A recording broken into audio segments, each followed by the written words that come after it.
A continuación tenemos la ponencia del doctor Sergio Papier. El doctor Sergio Papier es médico ginecólogo, egresado de la Facultad de Medicina de la Universidad de Buenos Aires, director médico y CEO de SEGIR, es presidente de SAMER y de la Asociación Latinoamericana de Medicina Reproductiva ALMER y actual presidente del Comité Ejecutivo ALMER. Doctor Papier, gracias por su presencia en esta ponencia. Hola. Gracias. No, está bien. Para pasarlas. Está delante de Paul. Bueno, buenas noches, buenas tardes. Primero, porque ayer a la mañana temprano me olvidé, estaba dormido, de agradecer. Agradecer a Víctor, Pamela, Pedro y además felicitar por el programa. Es decir, una cosa es felicitar cuando uno abre el Congreso y otra cosa es felicitar cuando prácticamente se cierra, porque realmente es un éxito. El programa, el nivel de concurrencia, ya son las 7 de la tarde y la verdad que, bueno, buenísimo que estén acá. Voy a hablar de preservación de la fertilidad, calidad de vida con esperanza reproductiva. Como dijimos ayer, hay varias tendencias que están contribuyendo al crecimiento de los tratamientos de fertilidad a nivel global. El retraso en la búsqueda de embarazo, el empoderamiento de la mujer básicamente, la gran revolución de esta década, el mayor acceso a los tratamientos de reproducción asistida en algunos países de Latinoamérica, sobre todo Uruguay y Argentina, la congelación electiva de óvulos, la necesidad de tratamientos de reproducción asistida para aplicar en estudios genéticos preimplantatorios, en la infertilidad estructural por razones de género y también en gestación por sustitución para el tratamiento del factor uterino absoluto y obviamente también los tratamientos de reproducción asistida para oncofertilidad. Está proyectado para el año que viene alrededor de 20 millones de sobrevivientes a los tratamientos por el cáncer, gracias a la efectividad de los tratamientos quirúrgicos, tratamientos quimioterápicos, etc.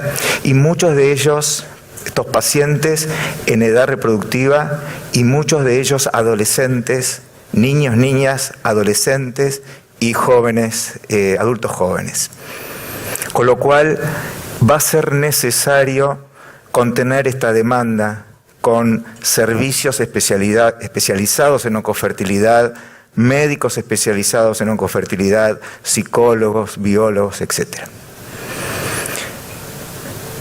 Desde el punto de vista de la perspectiva del paciente oncológico, fíjense, son pacientes con una gran angustia, según refieren en este trabajo, por su potencial infertilidad, asociándolo a una menor calidad de vida. La mayoría, luego de la consulta, no realiza los tratamientos de preservación de la fertilidad. Esa es otra realidad, después del asesoramiento.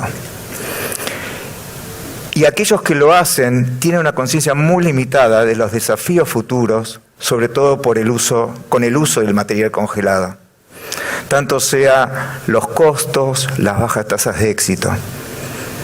Con lo cual, y algo que tampoco se habla mucho, los costos y las decisiones financieras son inalcanzables para la mayoría y es muy importante dar asesoramiento financiero a estos pacientes que de repente se encuentran con un problema y con entonces la necesidad de hacer un tratamiento realmente muy costoso e inaccesible. Estas son estadísticas nuestras de SEGIR. Fíjense, en los últimos 10 años, a partir de la validación de la criopreservación, de la vitrificación de ovocitos hasta ahora, cómo ha crecido el número de tratamientos de criopreservación de ovocitos por causas sociales. Y fíjense, lo de abajo, las de causas oncológicas. Y tiene que ver con todo esto que ya les dije. El otro tema también que debemos reconocer, y ahora lo vamos a hablar, que en la Argentina hay una ley de cobertura para la criopreservación de ovocitos por causas médicas. Y es verdad que nosotros decidimos no entrar en esa ley de cobertura porque es una ley de cobertura que no tiene una buena financiación, con lo cual cualquier ley que no tenga financiación es impracticable. Entonces van a los centros que tienen coberturas y se las arreglan y las estimulan con clomifeno, letrozol, sacando 4 o 5 óvulos, y realmente no es la manera en que se debe tratar a estos pacientes. Es decir, que no es solamente una ley, se cubre y arréglenselas, y que los financiadores de alguna manera controlen esa situación. Dicho esto, la oncofertilidad es la disciplina que integra la oncología y la fertilidad, cuyo objetivo es no dar sobrevida, calidad de vida, pero con salud reproductiva. Sus objetivos es la de dar información sobre estrategias para preservar la fertilidad, pero también alternativas, pero es necesario también reconocer que hay barreras y dificultades en su implantación. Con lo cual, brevemente, no se asusten, en 10-15 minutos, vamos a hablar un poquito del impacto del cáncer y sus tratamientos en la fertilidad, estrategias, riesgos y resultados, cuáles son las barreras de acceso a vencer, también algo sobre los aspectos éticos, sociales y legales, al menos para tener en cuenta y seguir desarrollando, pero también tener en cuenta la perspectiva del paciente sobreviviente, sobre todo el paciente adolescente y adulto joven. Sin duda, el efecto más importante de los tratamientos oncológicos es la gonadotoxicidad generada por la quimioterapia. A nivel ovárico, por una aceleración de la apoptosis folicular, o la activación de los folículos primordiales, y también un efecto sobre la vascularización ovárica. En el hombre lo mismo, el efecto gonadotóxico de la quimioterapia a partir de alteraciones genéticas en los espermatozoides, en toda la línea espermática. También el daño en las células somáticas, células de Sertoli y de Leydig, que saben que es un apoyo muy importante para la espermatogénesis, y también las alteraciones vasculares. La radioterapia también es tóxica para ambas gónadas, dependiendo de las dosis utilizadas, y también considerar la radioterapia a nivel del sistema nervioso central, que también causa daño a nivel de la infertilidad, de la fertilidad. El daño ovárico va a depender entonces de la edad, que es el único marcador de calidad hasta ahora, la duración, dosis de la quimioterapia, el protocolo utilizado, y es muy importante saber cómo está la reserva ovárica de esa mujer antes de iniciar un asesoramiento desde el punto de vista de la preservación de la fertilidad, obviamente teniendo en cuenta que el tiempo es muy escaso para hacer a veces esos estudios o poder tomar una decisión. Como ya saben, hay drogas quimioterápicas de mayor daño intermedio o un daño menor, y hay que conocer exactamente el mecanismo de acción de cada una de las drogas quimioterápicas a la hora de poder tomar una decisión antes del inicio del tratamiento. De acuerdo a las guías, entonces se debe informar sobre el riesgo de infertilidad tan pronto como sea posible a todas las mujeres antes de iniciar un tratamiento quimioterápico, independientemente del estadio, independientemente de la edad o la paridad de esa paciente, con lo cual es necesario un asesoramiento adecuado y personalizado, y crear y desarrollar programas, unidades de oncofertilidad con gente formada específicamente en ese tema. ¿Cuáles son las barreras? Barreras a nivel de la consulta inicial, falta de tiempo, de conocimiento y las bajas tasas de derivación por parte de los oncólogos, con lo cual hay que trabajar conjuntamente con los centros de oncología para que deriven en tiempo y forma. El poco tiempo para decidir. Son pacientes muy afectadas emocionalmente, con lo cual tomar decisiones en tan corto tiempo y frente a un shock como es el diagnóstico del cáncer, bueno, obviamente es una dificultad. También otra barrera es la falta de información por parte de los médicos de las tasas de éxito reales que tienen con estos procedimientos, y también algo no menor que son los altos costos. Es decir, tenemos que ser solidarios y entender que son pacientes jóvenes que no tienen muchas veces accesos y tienen la urgencia porque si no es ahora, es nunca. Con respecto a las técnicas de criopreservación, muy corto, estas son las técnicas establecidas, la criopreservación de embriones, que tal vez es lo ideal, pero desde el punto de vista ético, congelar embriones en pacientes, además son solteras en general, entonces desde el punto de vista ético no es lo ideal. La criopreservación de ovocitos, hoy escuchamos la charla de Marcos, donde sin duda es una técnica muy eficiente, obviamente tiene que ser realizada en lugares con biólogos entrenados en criobiología. Recuerden que la vitrificación es una técnica todavía muy operador dependiente hasta que se automatice. La criopreservación de tejido ovárico desde ya, y desde ya las cirugías, las pexias y tratamientos combinados. Como más experimental, la maduración in vitro y la utilización de análogos de GnRH para proteger al ovario de los efectos de la quimioterapia. A nivel del hombre, como técnica establecida, la criopreservación de semen, obviamente, la biopsia testicular y sigue siendo experimental, claro, la criopreservación de tejido testicular en pacientes prepúberes. Este es un algoritmo bastante interesante para la toma de decisiones médicas en estos casos.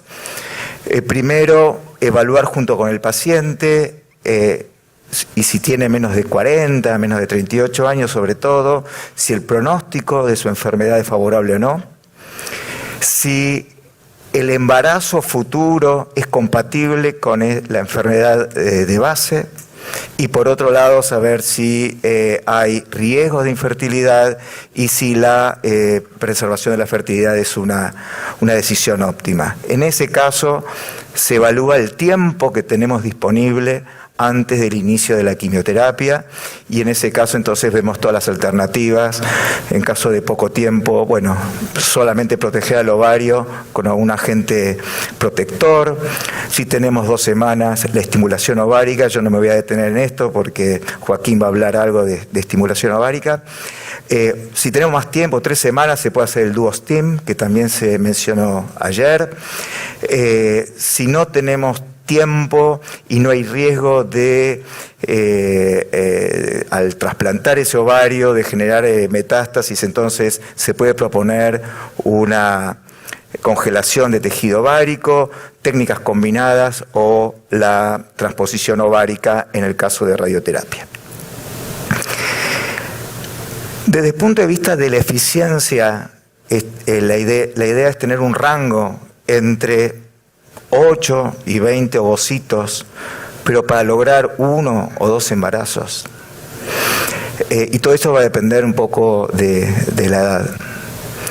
Fíjense que también lo dijo Marcos, que por cada ovocito congelado, ¿sí?, tenemos una tasa de nacido vivo de solamente el 5%.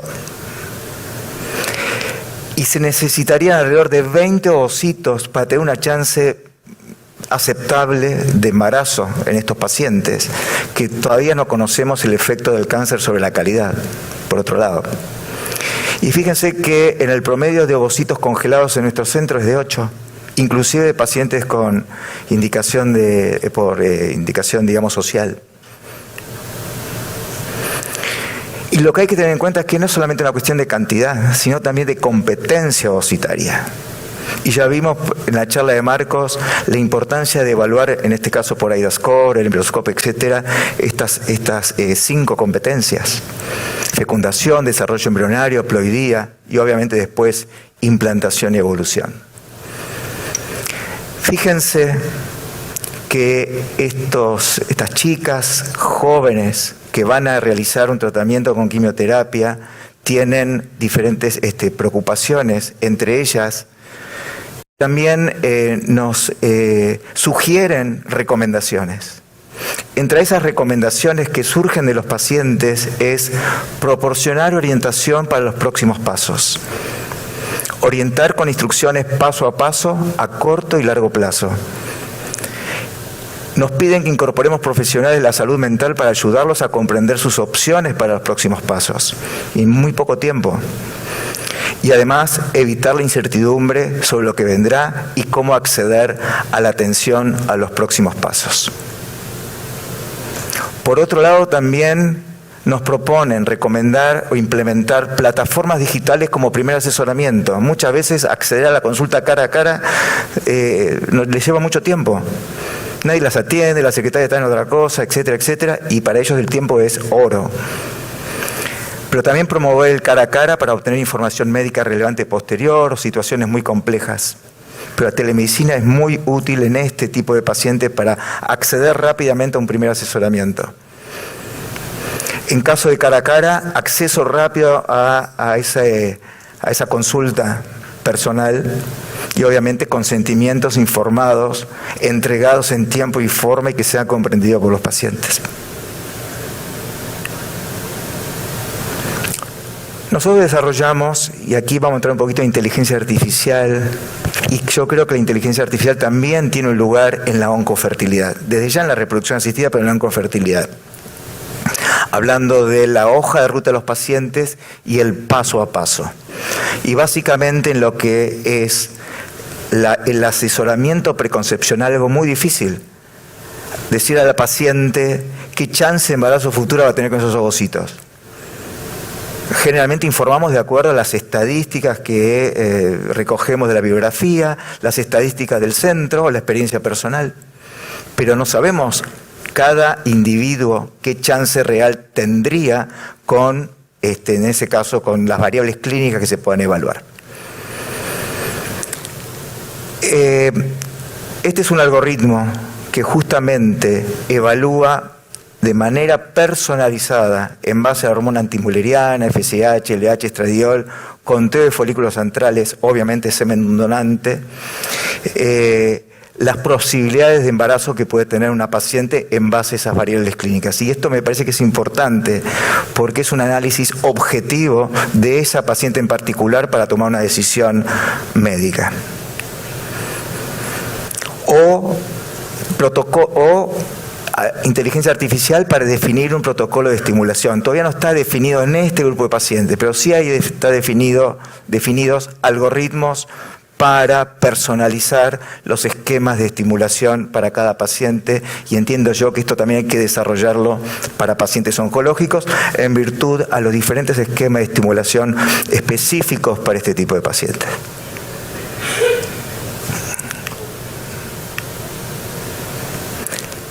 La posibilidad que nos da la inteligencia artificial, no es que estoy haciendo propaganda de nadie, pero quiero decirle que esto existe y por imágenes al minuto el paciente sabe no solamente los ovocitos que congeló, sino la calidad de esos ovocitos y las posibilidades que ese ovocito tiene de llegar a ser un blastocisto, digamos, con competencia, con posibilidades de implantarse.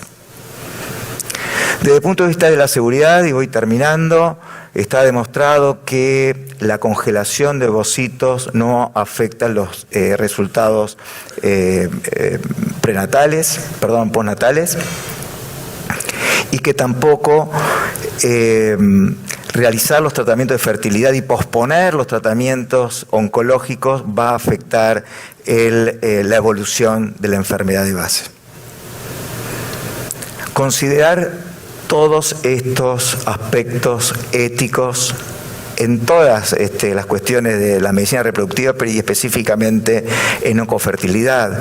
¿Cuáles son las técnicas que son aceptadas? ¿Cuáles son experimentales? Vuelvo a repetir, consentimiento informado, dado en tiempo y forma y que sea entendido por el paciente. El manejo específico en adolescentes y jóvenes adultos. Informar siempre sobre alternativas, no dar por sentado ni una cosa ni la otra, hay que informar todo. y tampoco inducir a que hagan una cosa o la otra. Bueno, ¿qué hacer si los pacientes mueren con material congelado, ovocitos, sobre todo embriones? Bueno, todos los aspectos que tienen que ver con las conductas frente a embriones criopreservados de acuerdo a las regulaciones de cada país. Pensar en la persona por nacer, ¿no? Esa lucha, digamos, entre los dos derechos, el derecho a procrear del paciente, pero también el derecho de esa persona por nacer que tal vez sea huérfano a edades muy tempranas. Y obviamente acceso y cobertura. Vuelvo a decir, en la Argentina hay una ley de cobertura que no tiene una adecuada financiación, por lo cual yo entiendo que es impracticable.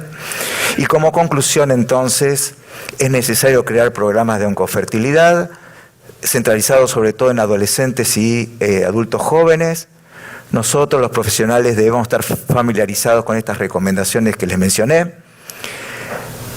En la comunicación, sobre todo con la gente joven, y esto lo manifiestan ellos, deben ser apropiados y deben incluir la identidad sexual y de género.